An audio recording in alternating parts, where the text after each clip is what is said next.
Trop de travail, trop de routine, il est temps que je fasse une pause et que j'aille m'aérer les neurones. Je pars aujourd'hui dans les parcs naturels régionaux faire des reportages sur un tourisme responsable et durable. Un boulot qui tombe à pic. Je m'appelle Hélène et je suis journaliste. Au bout de cette route nous attend le parc naturel régional du Verdon. Aujourd'hui, on sort la tenue sportive car nous partons faire du canoë sur le Verdon. Le soleil est au rendez-vous, un soleil automnal qui illumine les basses-gorges où nous avons rendez-vous avec Christophe, moniteur canoë-kayak, qui sera notre guide. Julien, faut que tu viennes aussi peut-être, non? Soit on tire pour ramener le bateau dans l'axe, soit on vient faire gouvernail en tirant derrière. Hop, dans ce sens-là. Hop, si jamais j'ai un problème, hop, je dois dans ce sens-là. Donc si jamais on va pas droit, c'est de sa faute. On est sur le petit lac des Cygnes et notre balade va être en direction du pied du barrage de Sainte-Croix.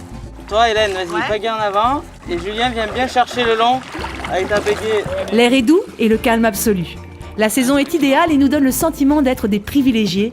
Le Verdon en automne révèle ses trésors cachés. Alors on peut voir pas mal d'animaux, plein d'animaux qui normalement se cachent l'été parce qu'il fait trop chaud ou parce qu'il y a plus de monde.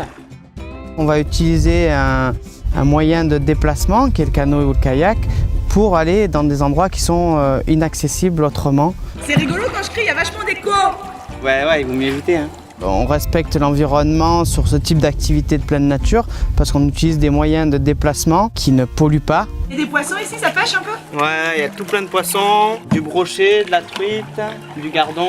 Christophe, comme une dizaine d'autres prestataires dans le Verdon, a obtenu la marque Parc, qui permet d'identifier les prestataires dont l'état d'esprit et les valeurs s'inscrivent dans la politique de développement du parc à travers, par exemple, le respect de l'environnement ou la valorisation des ressources locales. Toute seule ici. Fin de la balade et direction Montagnac-Montpezat, où nous attend Geneviève Vallard. Guide de pays, elle bénéficie également de la marque Parc.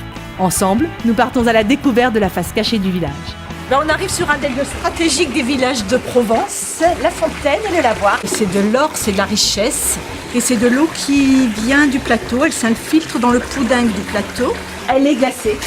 Elle est glacée. Je suis guide de pays et le guide de pays est là en fait pour faire découvrir aux touristes les faces un peu cachées de la région. Et là, nous passons sous une androne. Une androne? Voilà. Alors le patrimoine, ce n'est pas un patrimoine grandiose tel qu'on l'imagine en général. Par contre, dans chaque village, il y a des tas de petites surprises. Il y a des petites merveilles à découvrir. Voilà, donc les Génois, ce sont ces sortes de tuiles renversées que l'on voit là. Hein. Ouais. Ce sont les maçons de la région de Gênes qui sont venus en Provence et qui ont amené cette mode. Le centre de mes visites, ce n'est pas un patrimoine véritablement bâti, mais le centre, c'est véritablement l'homme et ce qu'il a fait du territoire qu'il avait. On pourrait passer des heures à écouter Geneviève. Elle ouvre les portes de la petite histoire, celle des hommes au quotidien, souvent plus romanesque que les romans eux-mêmes. Mais je dois dire au revoir à ce petit village perché. Il faut maintenant reprendre la route.